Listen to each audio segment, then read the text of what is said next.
Welcome to the Illegitimate podcast. I am your host, Nick, and with me I have Austin. Yay! And our special guest today, Caleb. Hello. Okay, today's topic today... Our topic today is anime we wish more people knew about. Because there's a lot of anime, and obviously a lot of people don't know about it all since, or how they watch anime. But, Austin, I'll let you go first. Oh god. You know I haven't even prepared for this, right? I don't care, just sit. You've seen plenty I'll of wing anime. it. I'll wing it. Don't worry. Kaiba is pretty good, that my buddy Nick over here showed me. It's, I won't say what it's about because it's really good, and if I say anything, it'll probably spoil it. That's very helpful. What? It's good. Just trust me on this, guys. I guess, How would you describe it? Like cyberpunk, maybe? I'd say it's more or less about how you're able to go inside like different kind of dimensions, kind of like dreams in a way, and you're more or less trying to find out the world and what it's about. And through that, you meet a bunch of characters. In each episode, the character goes on a different adventure, which you learn more about him in the process. It also has like a really bizarre ending. It's still good though. I still enjoyed myself watching it. Because it's by Masaki Uwasa. For those who don't know Masaki Uwasa, he has a very distinct way of how he animates things. Some other works he's done are Ping Pong, Kimono Zume. He did part of the Genius Party shorts, which is a bunch of shorts by animators, and Tatami Galaxy.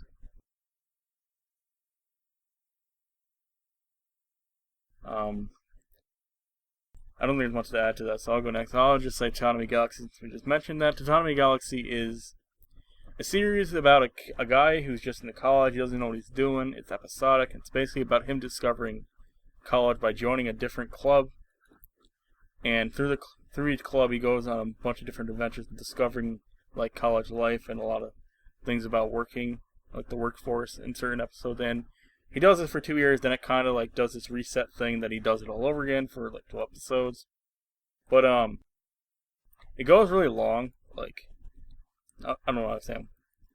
Okay, I gotta think about this. Okay, I'm gonna retract it because I have no idea where I was going with that. But Tatami Galaxy does handle a bunch of themes that a lot of people in college will be familiar with, and I think it's something that people who are in college should watch because it's quite enjoyable. It's just he talks really fast. That's all I'm gonna say. He talks really fast when he does his monologues, and it can be kind of overbearing if you're not used to if you're not able to read subtitles fast. What about you, Caleb?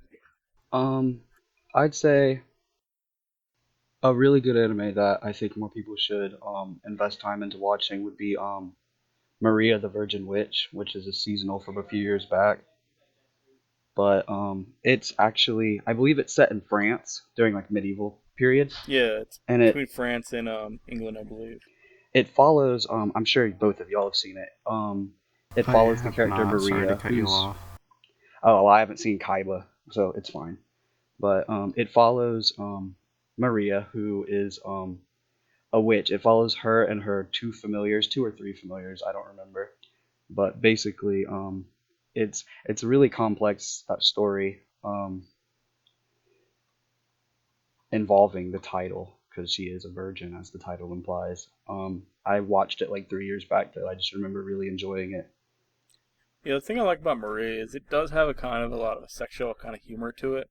Adult humor, I should say, and I think it handles it a lot better than most anime do, and it was surprisingly really enjoyable, because when you think of the name Maria the Virgin Witch, you're probably like, oh, this is going to be stupid, it's going to be like super ecchi cringy. Bullshit. Yeah, super ecchi. Super ecchi, tits everywhere, but it wasn't.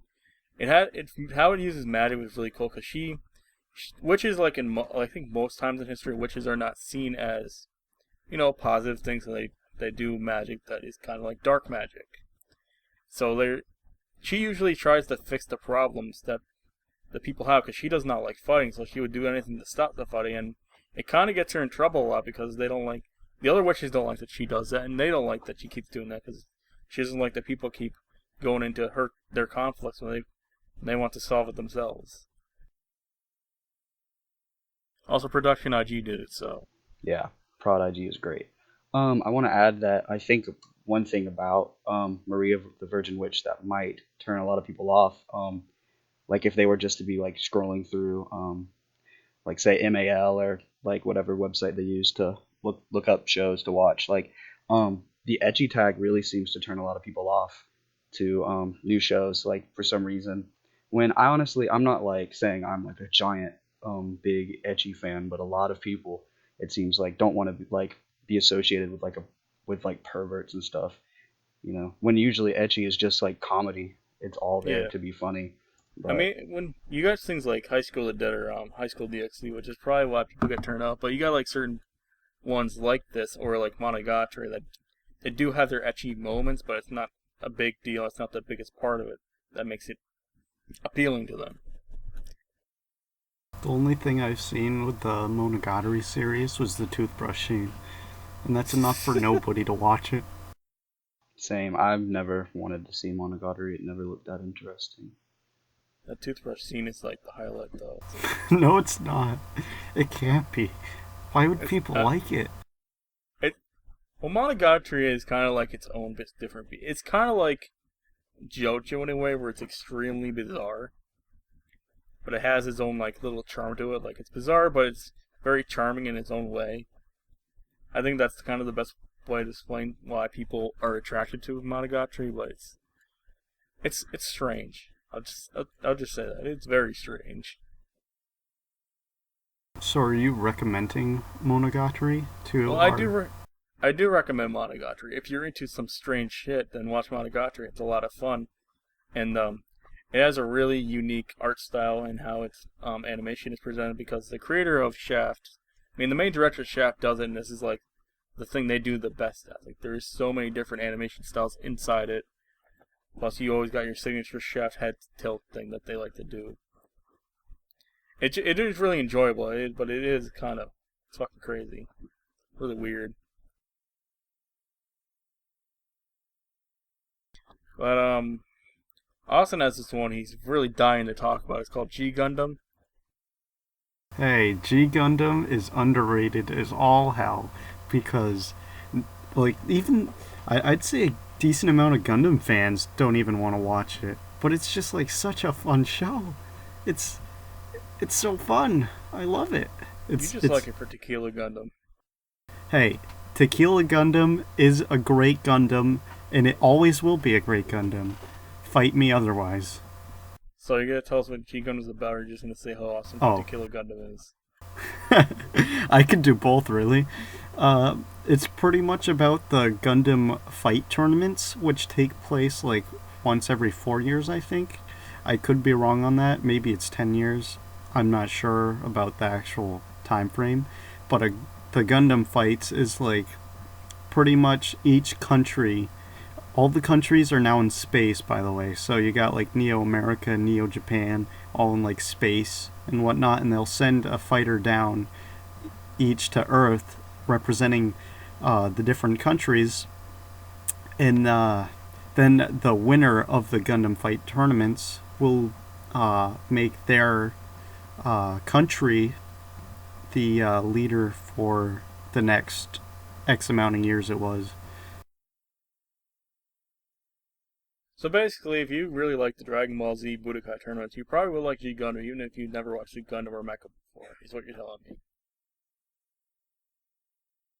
Hello? Austin? What? Are you gonna ignore me? You just went mute for a second. Yeah, just your mic went mute or something. Oh. Basically, Austin, what you're telling me is that people are gonna like it if they like Dragon Ball Z in the Budokai tournaments. Probably. I mean, I haven't seen that, so... Well, they just fight. They literally... I'm sure it has its share of. Other. I'm sure it has its share of like typical Gundam drama though. So. Actually, you'd be surprised. There's mostly fighting, and most of the episodes are episodic and towards the like middle half to the end, I want to say. Like the introductory episodes are episodic, and it has a pretty big cast too, because you gotta bond with the different country characters. Except for Tequila Gundam, he's in it for like 5 seconds maybe. Best mobile suit ever. I mean, he's got a sombrero, so Yeah, I didn't know what show you guys were talking about until you said Tequila Gundam, and then I was like, oh, that's the one with the like tournaments and stuff. yeah. Hold on, there was a show I wanted to talk about. Oh, I know Kyoto Animation is like a really popular animation group, but they like usually it seems like they're really hit or miss with the anime community, you know, because they put out things just about like at least almost every season, every year. You know, they're putting something out, you know. But one show that I actually watched recently that I really enjoyed was Tamako Market, and it was just like it was really cute, kind of like the K-On! And the what else? I don't Lucky know. Star, No, it wasn't Sound of cringy. Phonium. It wasn't cringy. Yeah, kind of like Sound Euphonium, but it was really cute, and it had like kind of one of those. It was a little bit like Non Non Biori, but nothing is as good as Non Non Biori. You know. I Until don't know. Tsubasa gets an anime, whatever. There's also K-On! Guys, that's underrated as all hell. I liked K-On! I enjoyed it, but Tamako Market is a lot. It reminded me a lot like of K-On! It reminded me a lot of K-On! It had like very similar character designs even, but the story is really really weird. Like that first episode, it's like the main character. I can't remember her name, but she lives. I think her name's Tamako, which would be pretty obvious. I was assuming it was Tamako. Yeah. Well, Tamako basically, she's like kind of your typical character, and she's introduced as living in like I'm trying to remember. She lives kind of like in a very tight knit community, and she helps run like a bakery, you know, and it introduces the characters, and then like towards halfway through the episode, like this talking bird is introduced, and basically the talking bird is looking for a wife for his master. And like basically to explain it in a funny way, it's like a harem for the bird, you know? But it's goofy. It's really goofy and everyone kind of gets it that the bird is just really goofy and stupid, you know? Like there's a whole gag where like he ends up eating like a ton of food from the bakery, and then he ends up like not being able to fly, which is why he ends up staying with them for the remainder of the show. And it's pretty funny. It's just silly and cute, like Non Non Biori or K-On! So I really recommend it. Did you watch the movie for it? For Tamako Market? Tamako. Yeah. No, I did not. I've actually only seen around 8 of the episodes because I've been Oh, okay. simulcasting it with a group, but Oh, we okay. haven't gotten around to finishing it. But it's really good. From what I've seen, I it's heard- really enjoyable. I heard the movie is really good for it. Yeah, I actually have a GIF. It's from a really cute scene where she walks out onto like a gym floor in like pantyhose or tights or whatever, and it's because the gym floor is so slippery, she's like slipping around everywhere, and it's so cute. It's just the best GIF I have. It's great. Okay, this one I don't know how popular this one is. But I'm gonna name Nichijou since he mentioned Kyoto Animation. And well, Nichijou Nick, is really fucking great. but it's overrated. It's like one of those things, in my opinion, you know, it's one of those things where among some people it's really underrated, you know? Like I feel like the majority of anime fans haven't seen Nichijou, but then like the ones who have seen it really overrate it. So like if you were to watch it, you need to know what you're getting yourself into because it has a lot of hit or miss jokes, and it really relies on like exaggeration and hyperbole and juxtaposition to be funny. You know, Yeah. sometimes it's like it just does the same gag basically. Like I'm trying to think, like the gag where the dog bites the girl's hand and like laser beams shoot out of her mouth. I feel like that was really funny the first time, you know, but in that Yeah. same scene, it happened like 4 times, and like honestly, by like the even by the third time, I wasn't laughing. I was just like, you know, haha, that's cute. You know, they're shooting laser beams out of their mouth. Okay, but yeah, they shoot laser beams out of their mouth in the show, so that gives you kind of an idea of just how ridiculous it gets because it is a slice of mean, life. There's a scene where a principal wrestles a freaking deer. Yeah. It's great. It's hilarious. It is absolutely one of the greatest comedies in the medium. It's just in my opinion, I feel like it because of its hit or miss nature, and it's like jokes that are really hard to get without being invested into Japanese culture. Sometimes it goes over your head, and it's not a Yeah. show for an entry level anime fan. That's what I'm trying to say. Yeah, that's true. I think that it definitely is one of the better comedies out there, but you kind of need to know a bit about anime or Yeah, and Japanese culture in I general feel to get a like lot of them. That's kind of like Gintama too. yeah, that's what I was going to say. Gintama references so much retro anime. Like, if you haven't seen Ashita no Joe, if you haven't seen like freaking Astro Boy, if you haven't seen so many certain things, like if you haven't seen Ultraman, if you don't know who Kamen Rider is, you're not going to get a lot of the jokes in Gintama.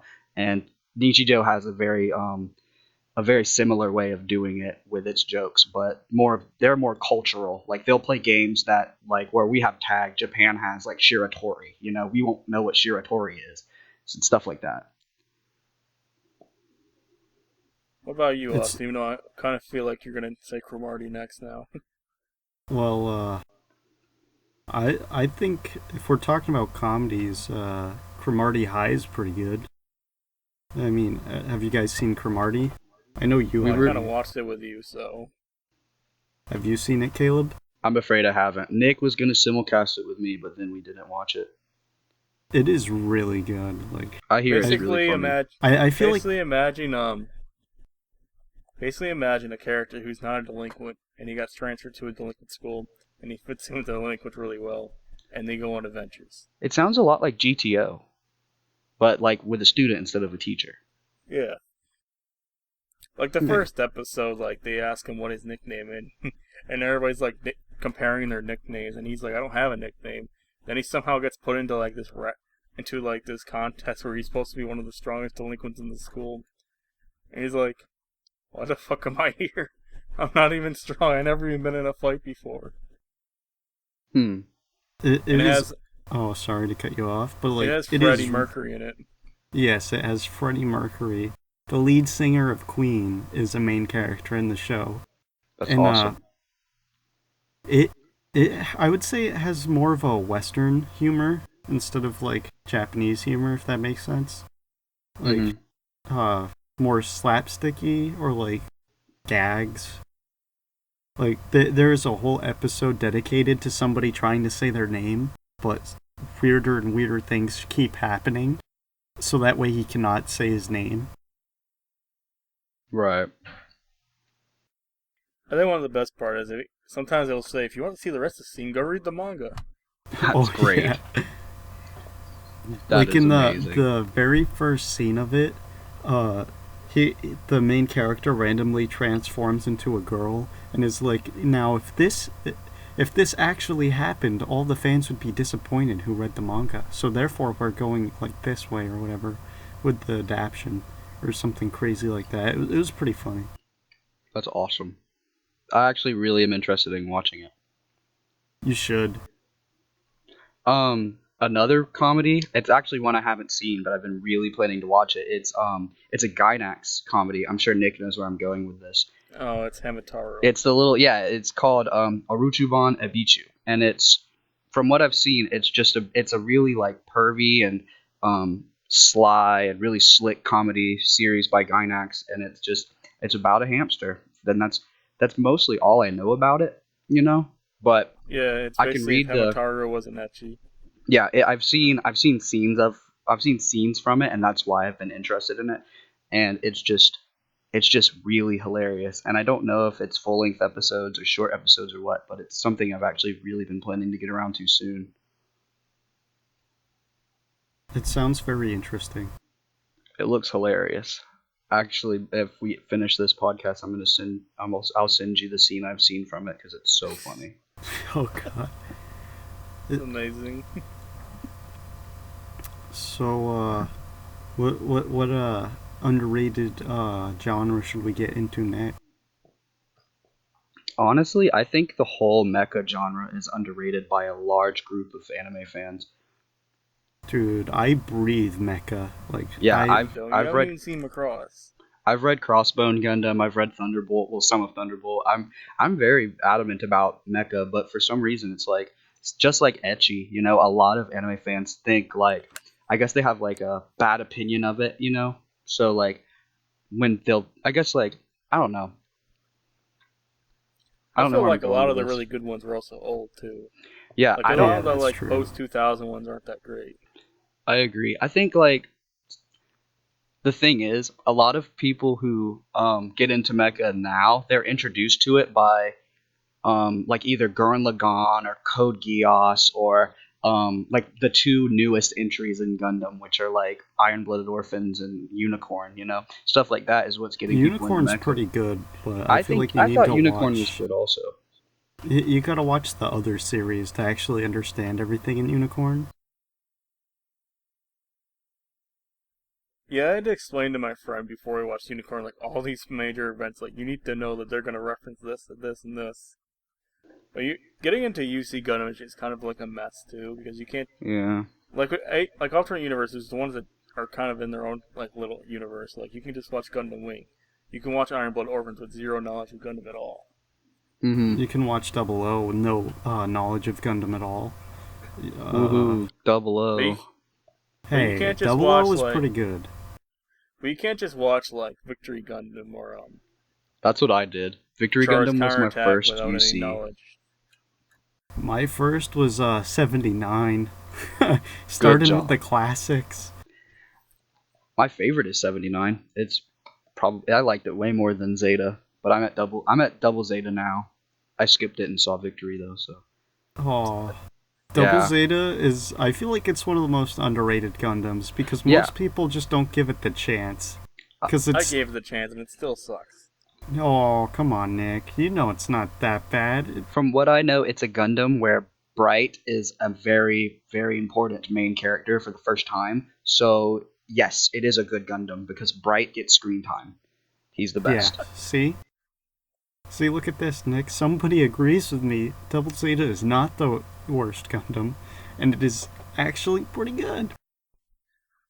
I mean, once you get to episode 22, which is halfway through it, I I should got nothing to probably say to that. I should probably rewatch Double Zeta though, eventually, because I've watched the 79 one and Zeta like 3 times, but those are like the only ones I really watch, because I own the Blu-rays for both of those. I guess that we're going to talk about Mecha from that time period. We got to talk about Macross. That isn't Macross. Macross. I love Macross. Macross. Isn't that the one where like there's giant fishes in space? That's only one scene.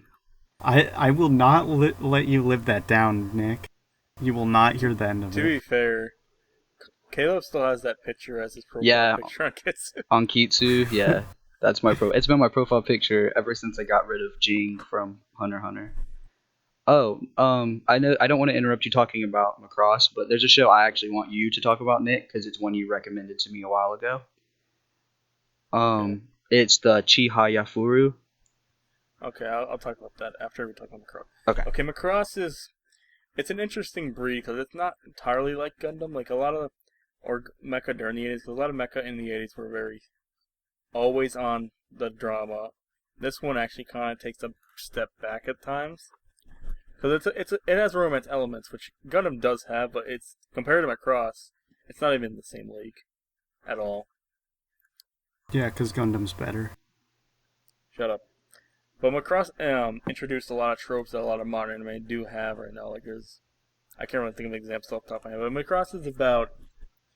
It's basically how there's this ship that they use as a base called Macross, and these enemies called Zentradi are trying to like destroy the ship, take over Earth or whatever, and they're more advanced than the Earthlings are, or whatever you want to call them. So basically, they learned that through the past that there's this power. The humans were based off this other like older like creature or species, and the Zentradi are kind of like clones of them. So through culture, which sounds really stupid, they're actually able to weaken the Zentradi and beat them. Yeah, it's like the power of like their culture and like their I'm trying to remember how it happened. I actually simulcasted it with Nick, so Yeah, it was kind of like when Minmay was singing, and they started getting weak when they started seeing like things from Minmay. They're like, "Oh, look at this!" And they get yeah, it was distracted. it was almost like by the power of sexual frustration, you have been defeated. Like it got really weird at times, but honestly, I think Macross, I think it handles drama better than Gundam, and I think it handles a lot of thematic stuff better than Gundam. And I'd have to say the only thing Gundam has on it is like the political aspects and like some of like the philosophy. I think they're very neck and neck and often compared, so I think it's necessary to kind of go ahead and address that. But Hik- go ahead, Nick. Hikaru is the most frustrating protagonist you'll Oh ever yeah. find If you out. don't like Camille from Zeta Gundam, Hikaru, you're gonna hate him. He's the worst. But you'll like Roy Fokker because he's awesome. He has a good name. Camille's not a girl's name. What? I love the fact that Zeta's Gundam's plot revolved around that. That Camille got mad at someone for saying that Camille's not a girl. Jared. Yeah. When he punches Jared in like the first episode, he just like slugs him for saying Camille is a girl's name, and that was the beginning of the stupidest rivalry in Gundam. I mean, I don't know. It is the dumbest thing to start a Yeah, that's what I was conflict saying. over. I think Jared is a great character. And Zeta. I think Zeta has more good characters than most Gundam entries. I mean, if you haven't seen Fighter G, then you're missing out because Mobile Fighter G Oh my Gundam God. has Domo and Kashu, one of the best main characters in any Gundam, because 90s where he's got martial arts and a scar on his right cheek, I think it is, in the shape of a cross, because it was original in the 90s and it still is. Okay, since Caleb mentioned Chia Furu, I guess we can move on to the sports genre. Wait. Chia Furu.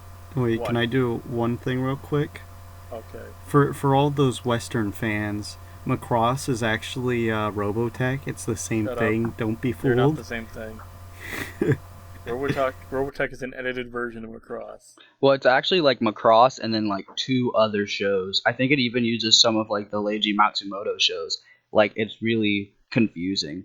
Yeah. I'm never the gonna first- watch Robotech. The first series of it is Macross, so you don't have to it's not like the last one where you gotta watch 60 episodes just to get to Macross part of it. Hmm. But anyway, Chia Furyu is a school series that has an interesting sport because it's kind of like Japan's version of poker, I guess, because it's not like a sport where you're actually athletically doing something. You're playing a card game called Karata, which is based off these 100 poems that Japanese poets write, and you'll have someone that speaks like a rhyme, and a verse from the poem, and you have to hit the card on the floor of that, and you get that card. You can also block your card if someone's trying to get that card from you. But Madhouse did the anime, and it's absolutely gorgeous, and I think anyone who's interested in Japanese culture should watch this show because it's really interesting. Seeing this card game, because you've never seen anything like this. In the West, you won't know what this is unless you actually research Japanese culture. But it's a really cool card game. The cast is really likable. The only thing is, it is really repetitive because you're just seeing the same card game over and over again. So what you're telling me, it's Duel Masters? I mean, there's not monsters coming out of the cards, so Oh. Well then, it's worse than Duel Monsters.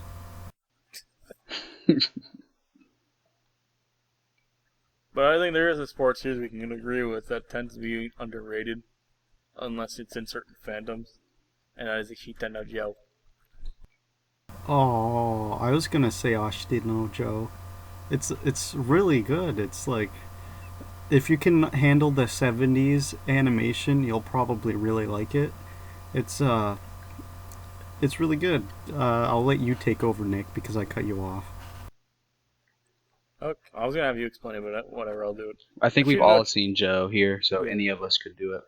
Oh, really? Ishita no Joe is about an orphan named Joe who stumbled across the slums of Tokyo, and he meets this drunken, old retired boxing coach named Dampy, and he's notice that this guy can fight.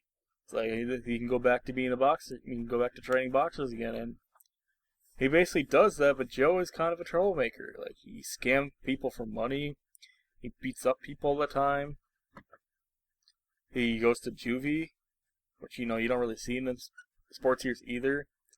where he's pretty much just a huge troublemaker while he's there, but he also learns that he really likes boxing too during this era of his life, which was really not the best because, you know, he's incarcerated. And he keeps, like, fucking up, so he keeps staying there longer until he gets a rival. But Joe is not actually about the sport, though, which I think a lot of sports series and anime are, because they're based off, like, they're like sports clubs, and they just go to do the same thing every time. Well, Joe doesn't. Joe is actually is more about how life was during that period, because it isn't a positive period in Japan's history, because it was during Occupation America. I think that's what it's called, Occupation Japan or whatever, which has been America pretty much just took over Japan for a short amount of time. There was a lot of poverty, and Joe kind of represented that kind of those people that are really poor, and that there is hope in the world, even though he is a giant asshole. And it has some of like the best characters in any sports anime. Like you got Carlos, what was his last name? Yeah, Vieira. And then Rikishi is a classic character. Like, and then we got the King of Ingress, Jose Mendoza. Jose. Yes. Jose is great. Yeah, I think Ashitano Joe is also like a really good example of a psychological series. Like it really addresses the psychological aspects of sports, especially with the character Rikishi. I won't spoil anything, but like some of the things that the characters like Joe and Rikishi endure for the sake of their passion for boxing, it really, really is a great example of like the psychological strain that comes with athleticism. You know, I think Joe is like almost like it is a necessary anime. I think it's actually one of the greatest anime ever, and it really makes me sad that it's not as well known as other sports series, which are just completely mediocre in comparison. Well, I feel like even with Ippo, like there's a lot of things that Joe handles that's better than Ippo. Like the fights, in my opinion, in Ippo for the most part are better. There's more weight to them than Joe, but the actual entertainment aspect of the watching people box is a lot more entertaining in Ippo. But things like Punch Drunk and like the weight loss between going through ranks and just like keeping your weight is handled a hell of a lot better in Joe. Right. Like when you see a guy that's pretty much sitting in the refrigerator, drinking only water a day, going crazy, where they had to actually tape up all the water in the gym so that he wouldn't do it, and put him in like this. He had to like break down the door to get out. It's just like, Jesus Christ. Yeah, which it might sound a little silly when you haven't seen it, but like it's the series is really about passion, and when you understand that and when you are invested into the series, it's just really a phenomenal series to watch, and it's just I can't talk about it enough. It's so good. One of the best sports anime, no doubt.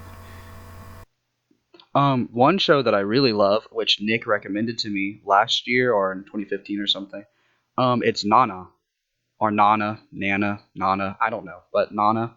Nana is a really good drama series, and it follows two girls that have the same names, and end up becoming roommates. And there's a huge pun going on because with the series, because Nana is actually the Japanese word for seven, and there's like a running gag with that, but that's unimportant.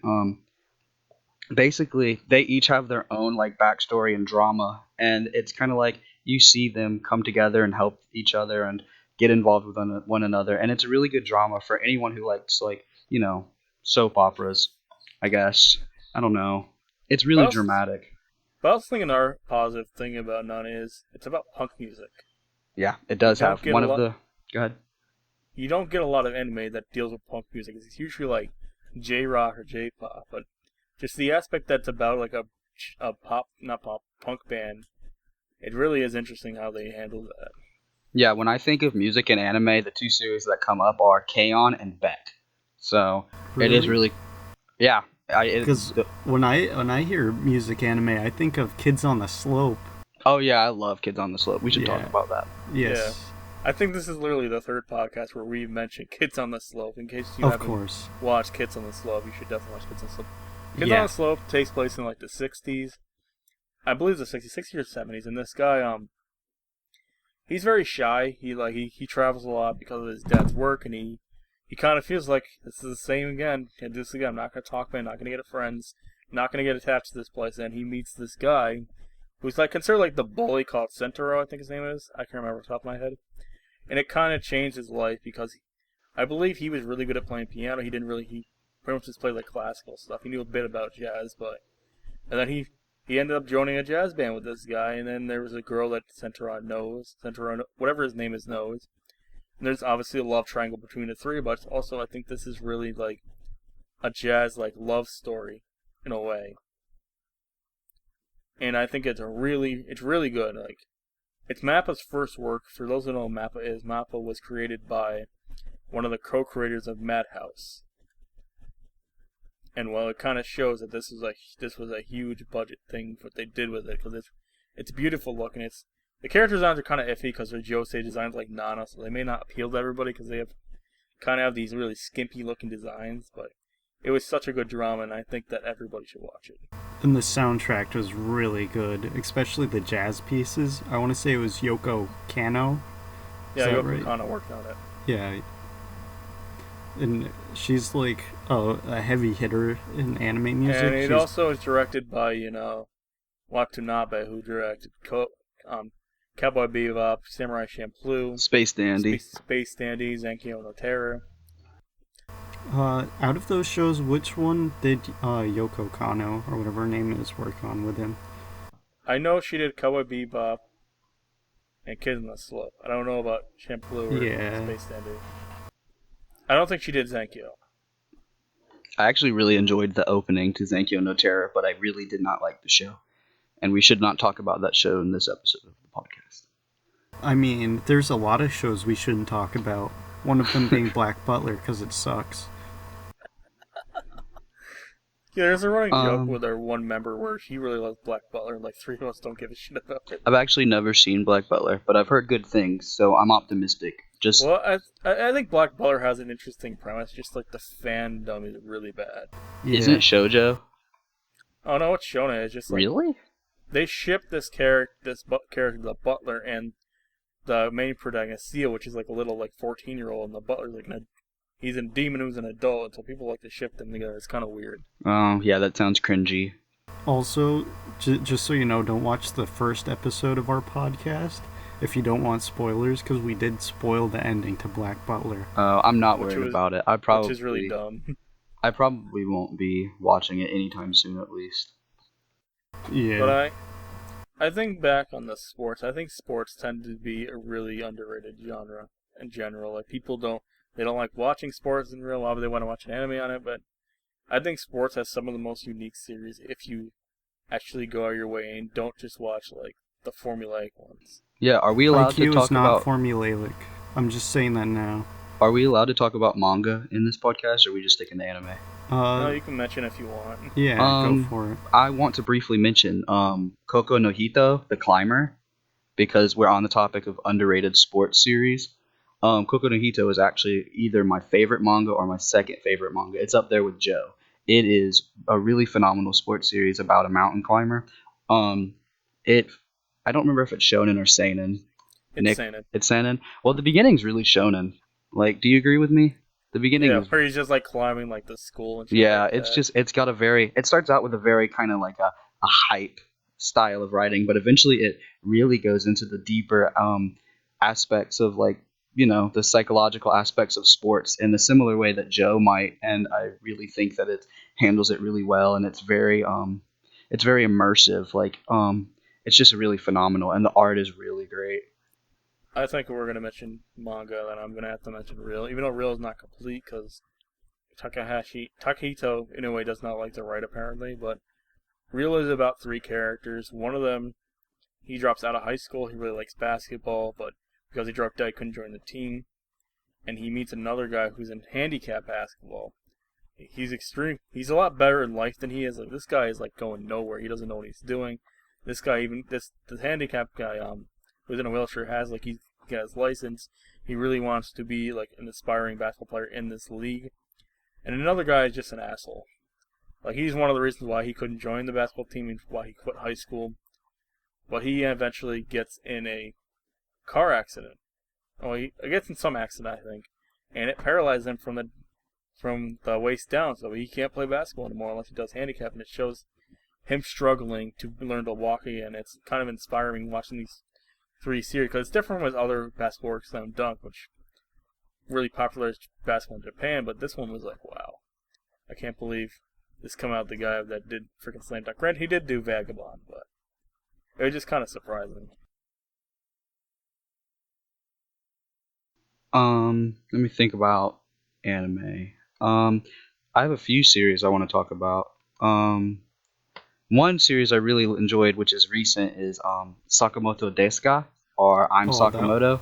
Oh, I love Sakamoto. Sakamoto is pretty awesome. It's really, I think it's a really well-known series among like less entry-level fans of anime, but for the sake of, there's definitely some entry-level people out there going to watch the podcast. I want to address it. It's a really, really, really witty comedy about basically the coolest and most classy guy ever.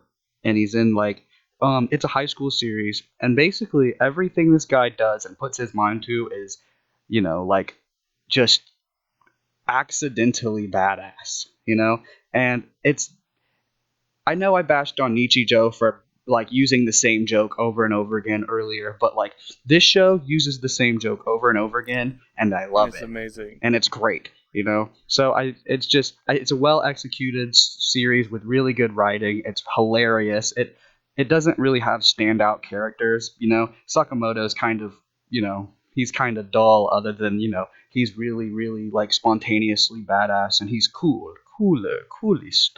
He's his awesome. Best friend's like this fat kid. Yeah, his best friend is hilarious too. And his best friend's mom has like a crush on him. It's just weird.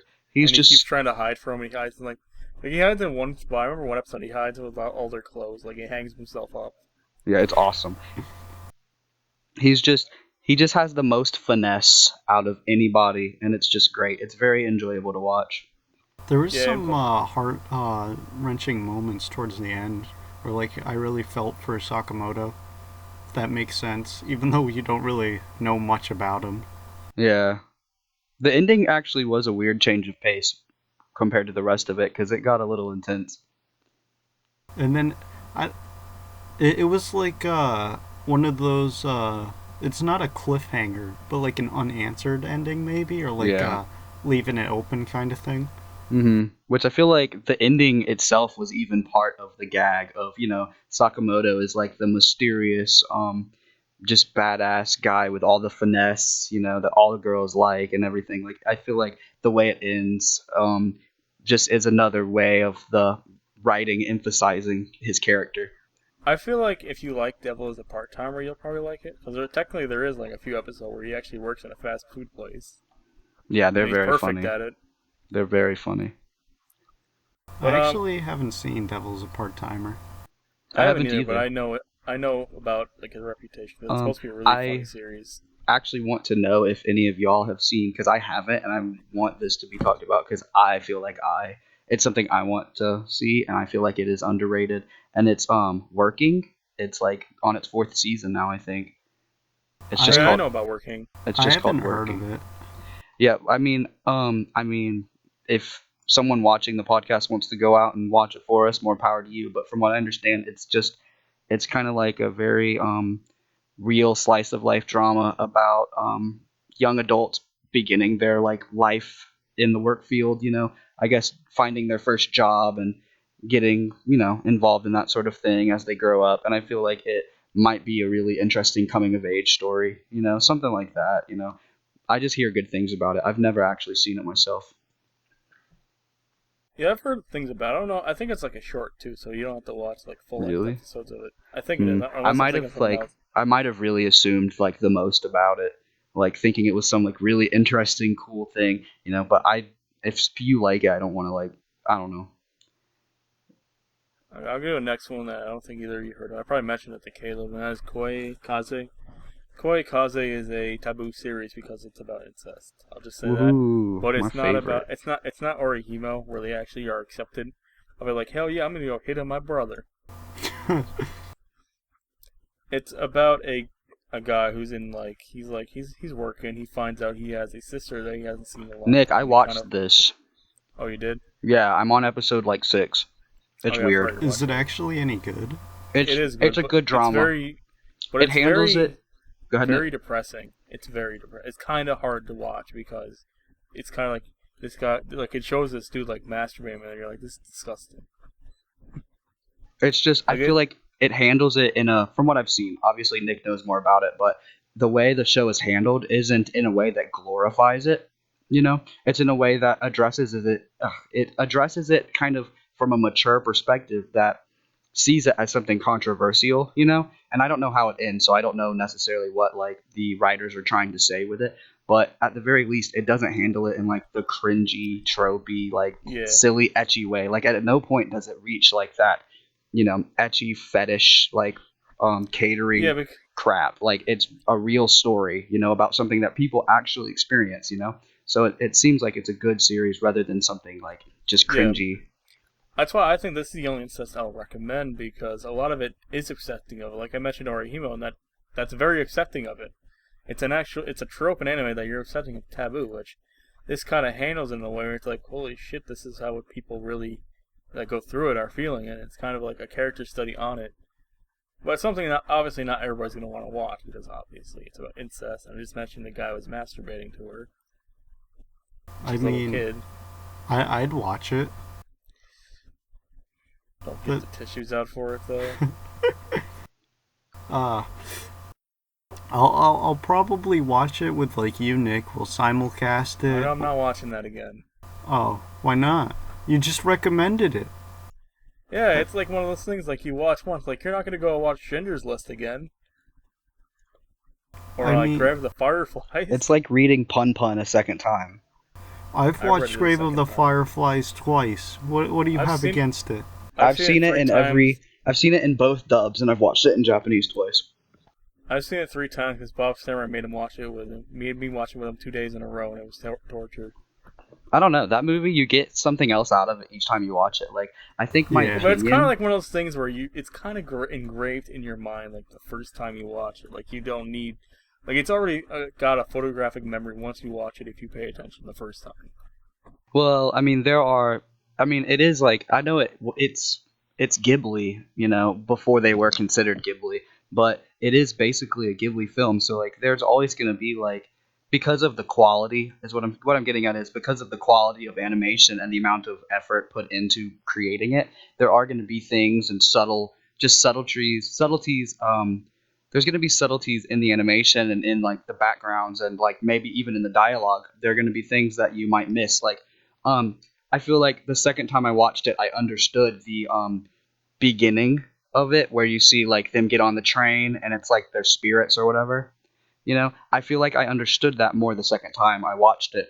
And obviously it's something you get by the time you finish the movie, but there are more details. Like I think there's in the beginning you see the little girl. I don't want to try and butcher her name. You see the little girl and she goes out, and it's after she's deceased. She goes out, and I think it's like there's a scene involving the little candy box, or like there's a scene where you see that, and like you don't get it at the beginning of the movie, but when you've seen up to the end, you understand the significance of that little box. So it's interesting. I think it is a movie worth rewatching. Grave, that is. Okay, I'm gonna go next with Zega Pain. I'm sorry, I'm going back because this is Mecha, but I completely forgot about it until now. Zega Pain is a very philosophical mecha anime. It's also a very interesting one because it's about a guy, and he wants to be a swimmer. He's in the swimming club, but he meets this girl, and she pilots a mecha. Ooh. But basically, he goes to like, without spoiling it, like in the series, you'll see people playing this game. It's like the only game you'll see them play where they're piloting this mecha, and you're like going through levels, but actually that is actually happening. Like you are inside technically a hard drive, and the outside world is this place destroyed.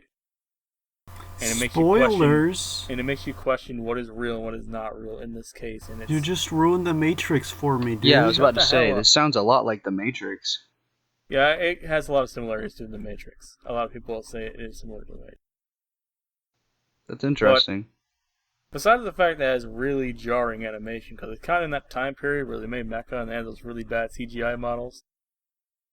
So like Full Metal Panic Season 1? Yeah, I'm thinking that or like Bokurano's freaking mech and the I've anime. only read Bokurano, so I don't know what you're talking about. Well, the anime, actual mecha looks like it's made out of freaking Play-Doh. I think the mecha design in Bokurano is pretty shoddy. I never liked it, but that's coming from someone who's only read it, of course. Yeah, but I think any mecha fan should watch Pen, or anyone should at least attempt it. You should also attempt G Gundam, guys. Don't forget G Gundam. Give Gundam some love. Alright, Austin, now you want to talk about Star Driver. Whoa. Star Driver? I didn't even say anything about Star Driver, but now that you reminded me of it, it's probably one of the best mecha anime this century, if you will. I mean, it's pretty much a battle of the week kind of mecha, but it's by Studio Bones, and they have like gorgeous animation, and I just really like the designs actually in Star Driver 2, because they have like some really bizarre designs where it looks like, I don't know, it's really hard to explain, but it's very interesting, and like all the mechs have like a clear silhouette. It has really good animation, I'll say that. I also do like this one track in the OST, but they reuse it every episode, which kind of makes it lose the awesomeness of it, if you will. Mm-hmm. But I feel like I will probably never like Star Driver. I will get you to watch it again. I've know seen that. 3 episodes of it, and I was like, I don't need this much. There's 26, okay? Haven't you heard of the 26 episode rule, where you can't drop a show until you finish the 26th episode? Shut up. Caleb, do you have any more you want to recommend? I have a couple. If y'all don't want to keep going, we can slow it down. That's but fine. I at least want to talk about Level E. I actually haven't heard of this. It's by Tagashi. Yeah. Just to give you a hint. It's by the authors of Yu Yu Hakusho and Hunter x Hunter.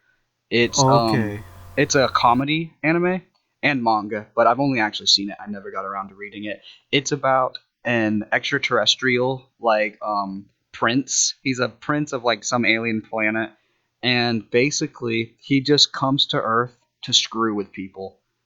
Like he visits Earth, like he just trolls people. Like he gives a group of kids like Power Ranger-esque powers, and then like kind of puts them in a situation where like they have to save the world or something, and it's all like just really goofy, like silly nonsense. And like Dragon Quest episode. Yeah, he puts them on like a planet that everything plays like a Dragon Quest or Final Fantasy video game, and like their lives are literally at stake for his own amusement, you know? And he's just a phenomenal character. I believe his name is Prince Baka. Yeah, it is. Which means idiot. I get his name mixed up with the alien prince from Gintama, whose name is Prince Hata, but I really do get them mixed up. But Level E is just a really, really funny series. Like I think the first episode he comes to Earth and he's pretending to be like he's pretending to have amnesia for like the whole first 2 episodes, and like it's developing like this one story, you know, like where it's like this character that he's screwing around with is going to help him basically get his memory back, and he's like revealing all this bullshit about like a fake backstory he's made up, and then like it ends with him just kind of just being like oh you're an idiot, you know, like I tricked you. And it's hilarious, like just the way he outthinks people, and like he just is such a troll. It's just so fun. Like if you can find amusement in other people's misery, you're screwed up, but you'll also like Level E. It is just a really funny series about just people getting outplayed and being made to look stupid by someone smarter than them, and it's just really enjoyable. I also want to mention that he actually there's kind of like 2 alien races on Earth. They disguise as humans. They don't like each other, and they kind of have to team up to get rid of this idiot because he's gonna keep fucking with them. Yeah, it's really funny. I think the anime is only 13 episodes, Yeah, But it's for by David Production and Pierrot. yeah, it's a very weird. I remember that. It's very weird that they team up for something like that because I actually hold David like in very high regards. Like I really enjoy things that David has animated. Like I'm a big JoJo fan, but like I know Pierrot's for like Tokyo Ghoul and Naruto, and I'm not a big fan of either of those. So They kind of did Angel's Egg. Oh, never mind. That was Dean. Never mind. Never yeah, mind. Dean did Angel's Egg. I was what to say. Yeah, Dean actually for a kind of what I consider like one of the lesser animation studios, they've actually gotten some serious hidden gems, Well, and they early actually on, early on in Pierrot and Dean, they kind of did the same thing. Like they both worked on. I think either one of them worked on My Sunny Coco or Rumiko Takeshi's other works. Not Inuyasha. I think Dean did anyway. But yeah. But speaking of Dean, they actually did the Sakamoto Desuka series like just 2 years ago. That was a series by them. Nick, do you want to talk about Rakugo? oh yes. Since we Oh mentioned God. Chiafuru, we might as well mention Rakugo. Rakugo is about another.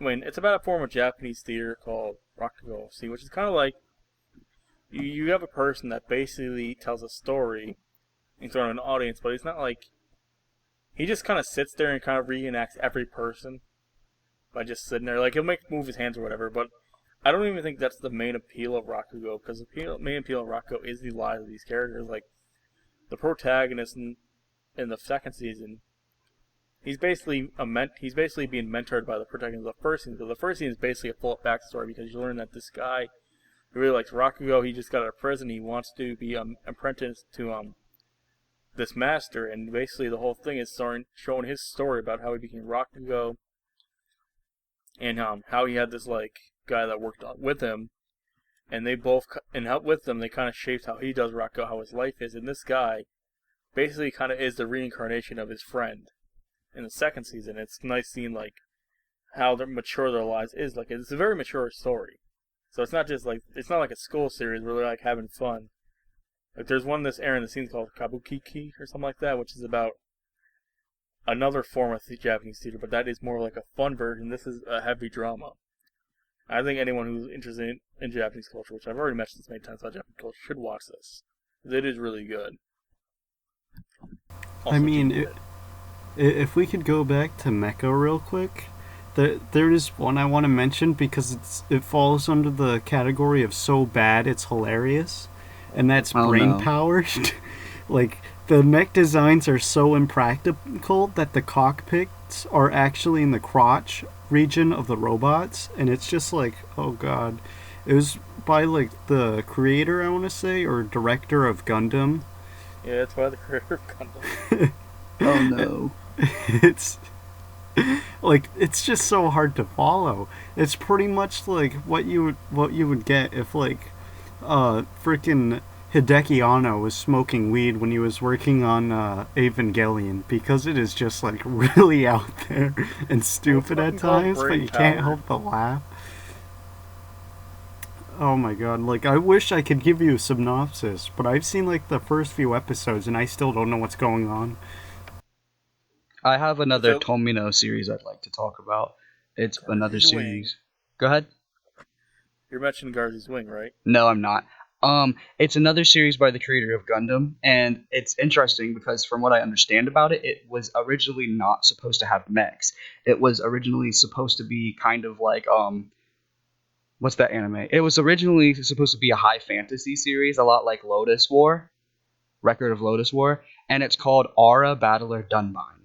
And it's a fantasy series where it carries on like a normal fantasy series, but all of the fights and all of like the duels and all that stuff, it's done with mecha.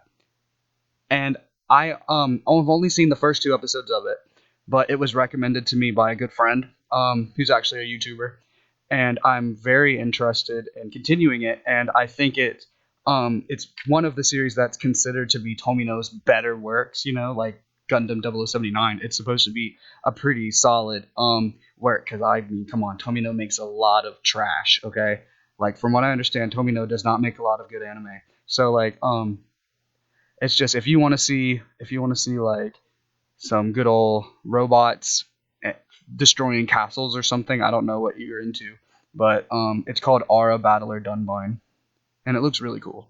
It's from like the 80s, I think, the Yeah. same time as Zeta Gundam. Oh, I'm so gonna when. mention. Oh, sorry to cut you off, but that was around the time he was depressed, right? I'm not sure. Because I think. I know when he was making Zeta Gundam, he was depressed, which is why it was darker. Well, it's the same with Idion then. Because Idion was also supposed to be more depressing than Zeta Gundam is.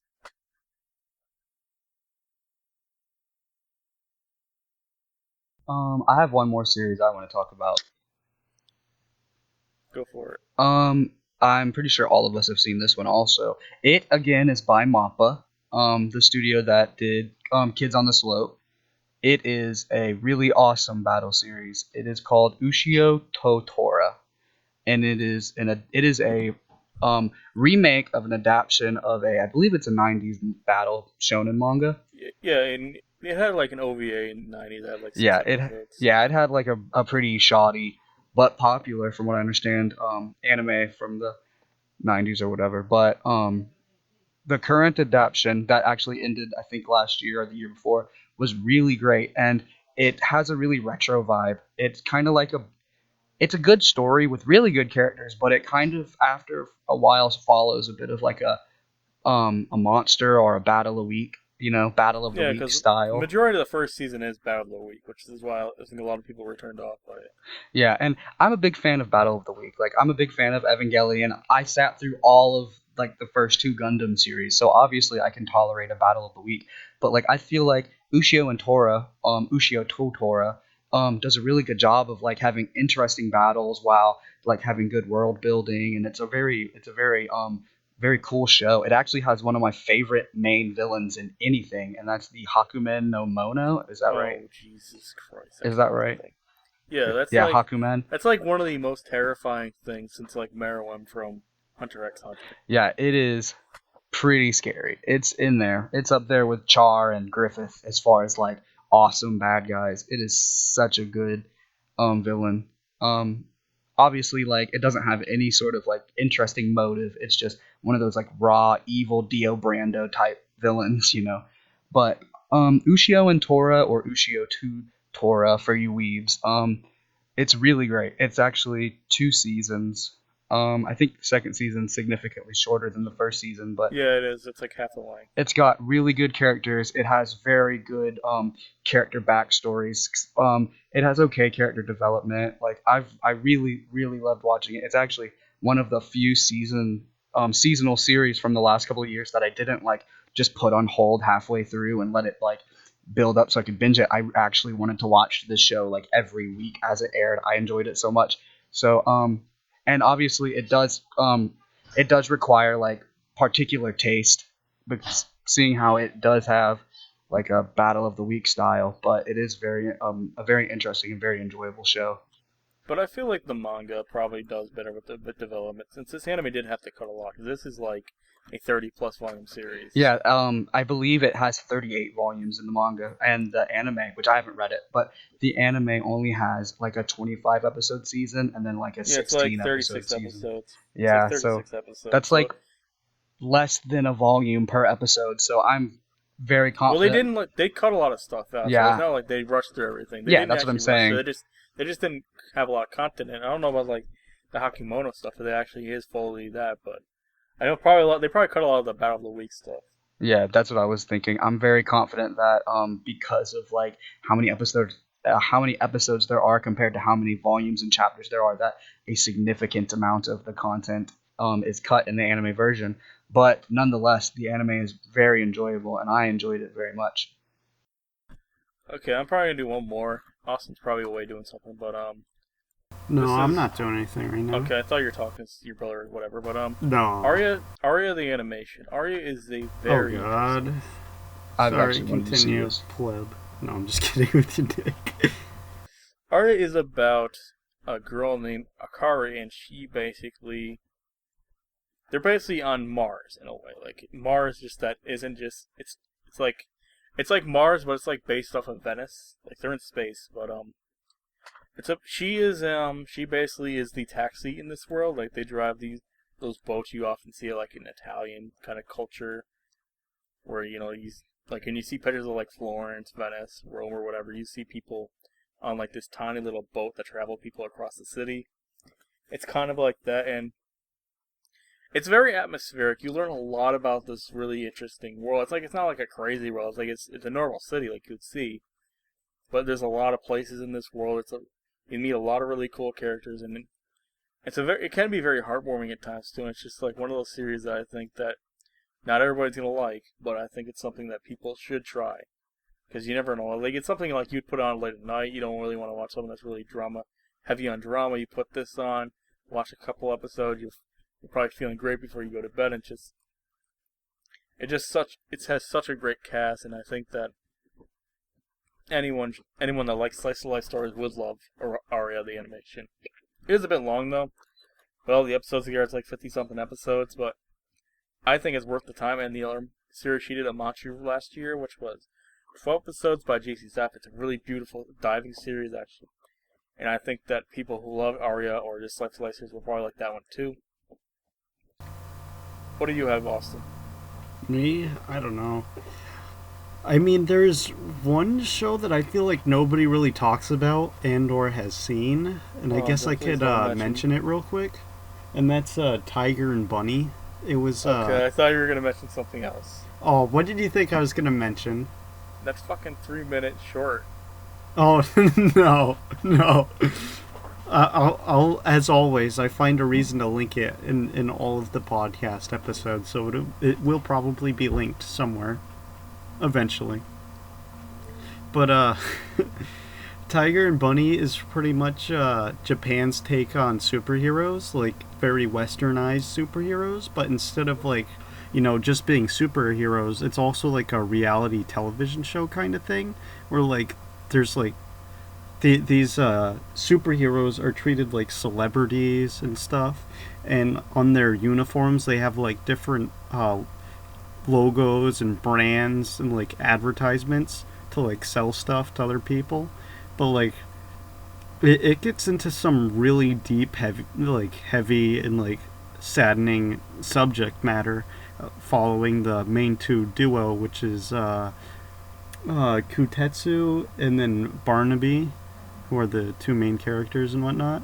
And it's kind of like a buddy cop film in a way with like superpowers, because like the two don't like each other at first, but they eventually like each other towards the end.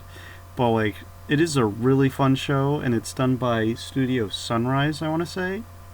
And it's got a TV one season anime with like 24 episodes, maybe 25, and then 2 movies, a recap movie, and then a sequel movie. But like it's pretty good.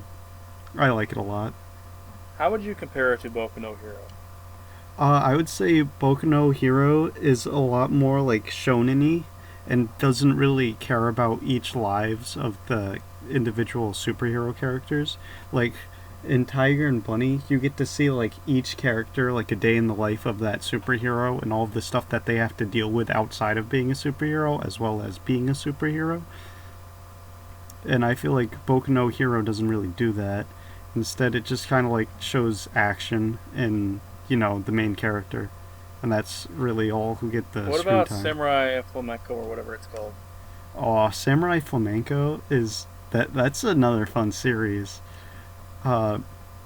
Samurai Flamenco is a lot more focused on comedy, and it gets really ridiculous towards the end, like the Power Rangers or Kamen Rider ridiculousness, where it's just like really zany.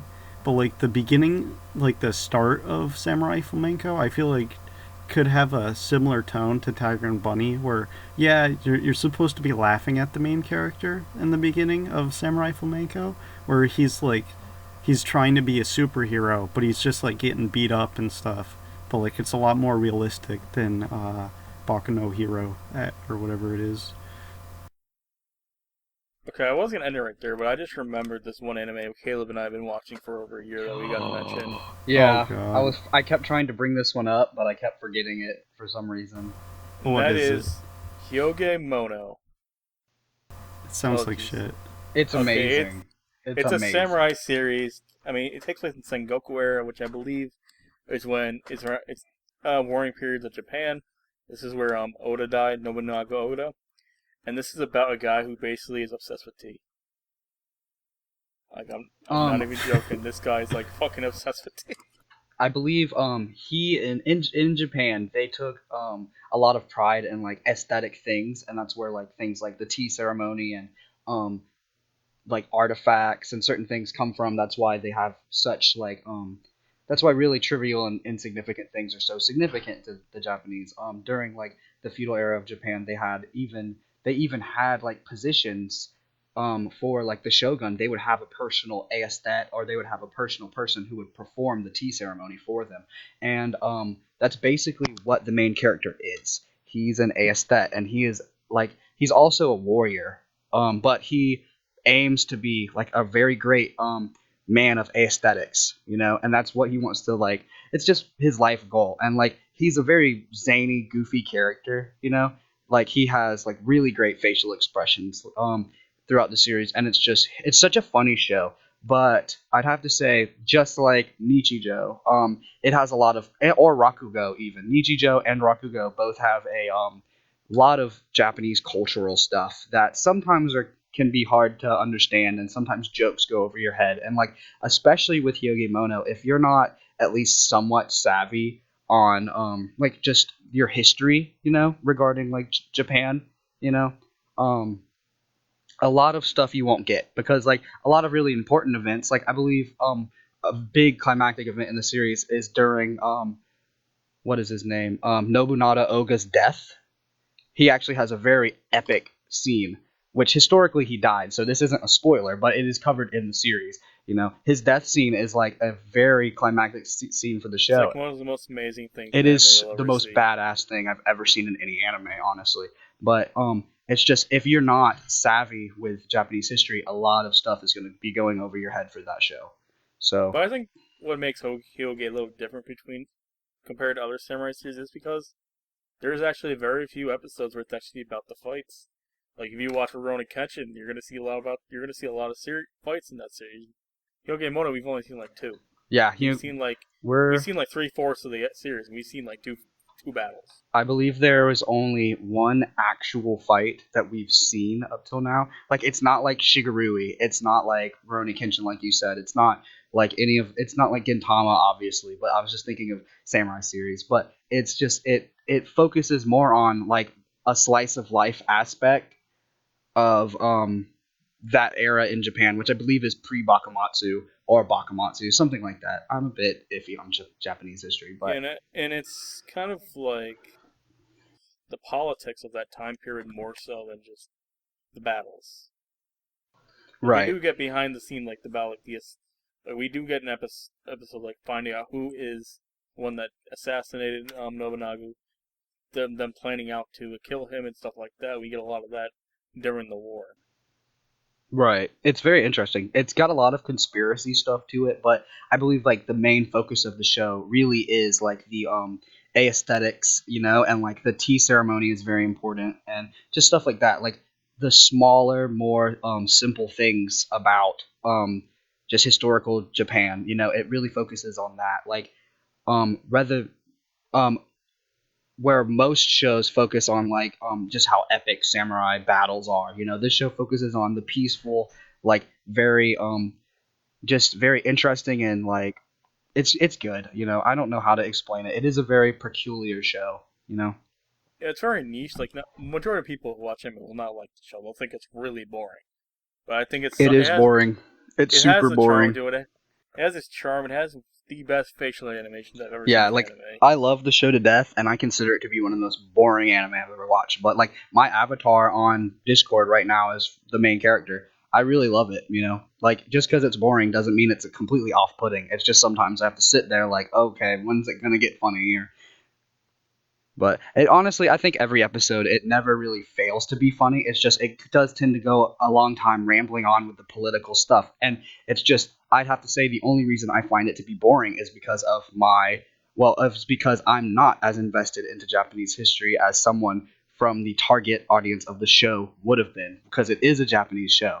You know, it's a show made by Japanese people for Japanese people. It focuses a lot on historical events and things that I don't know about or I don't understand, because it's not my culture. It's not something that I've, in my school I've been put in positions where I'm supposed to be learning it.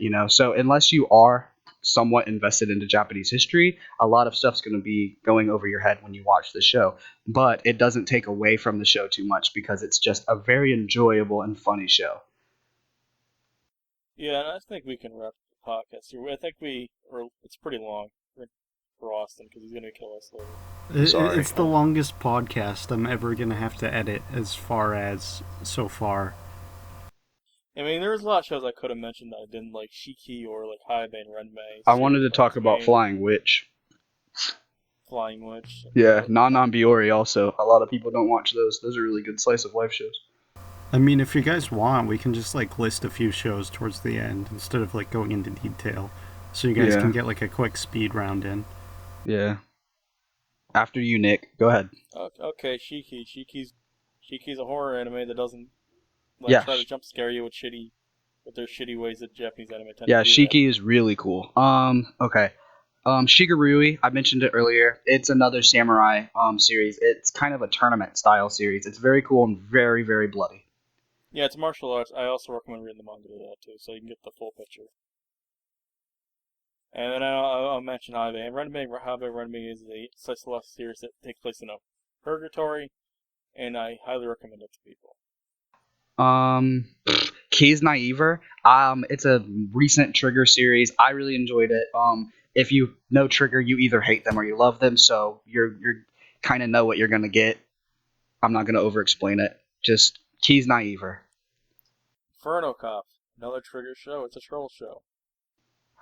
Heroic Legends of Arslan. It is by the author of Legend of Galactic Heroes. And the current manga is drawn by the mangaka who created Full Metal Alchemist, so it has good art. The anime carries the same character designs from that manga. It is a very interesting high fantasy series that has a lot of interesting strategic elements and a lot of really cool politics mixed with its fantasy stuff, which is very interesting. I definitely recommend it. It is called Arslan Senki, or The Heroic Legends of Arslan.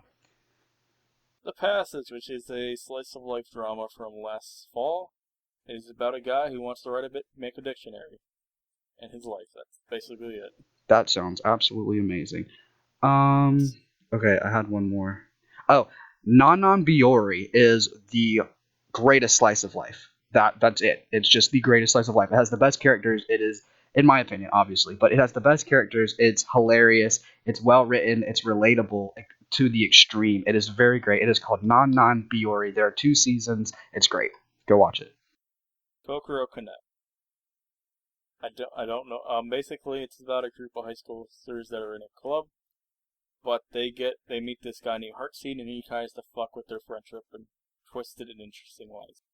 Just watch the OVA series after you watch the original series. Okay, Shinsekai Yori, or From the New World. It is about a... This is hard to explain. Shinsekai Yori is about a... This is really hard. Oh god. It is about kind of like in a post, excuse goodness gracious. Shinsekai Yori is set in a post-apocalyptic setting where humans have evolved, where they naturally gain a sort of psychokinesis ability, and it kind of has a...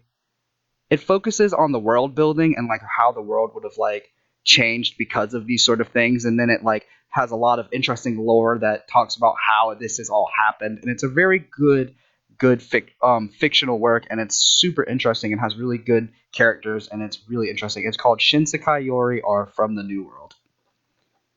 Okay, I think it's the last one I'll mention. That's Ergo Proxy. Ergo Proxy takes place in a dystopian world where there's a dangerous virus out that kind of affects robots, I believe. And the 2 characters, Ray and I can't remember his name, Vincent, are trying to find out, because Vincent has there's the power of these beast things that he's trying to avoid, but it's a really cool philosophical series. This will be my last one, and it is Usagi Drop. Usagi Drop is basically it is about a man named Daikichi, and he is like he's a 30-year-old bachelor, and he's like kind of like your normal businessman. And after his, I believe it's his grandfather, after his grandfather passes away, he ends up meeting um okay, he ends up meeting his grandfather's daughter out of wedlock at the funeral. Okay, and everyone in the family kind of shames the daughter because basically the grandfather had an affair. When obviously it's out of wedlock, he had an affair that ended up in her conception.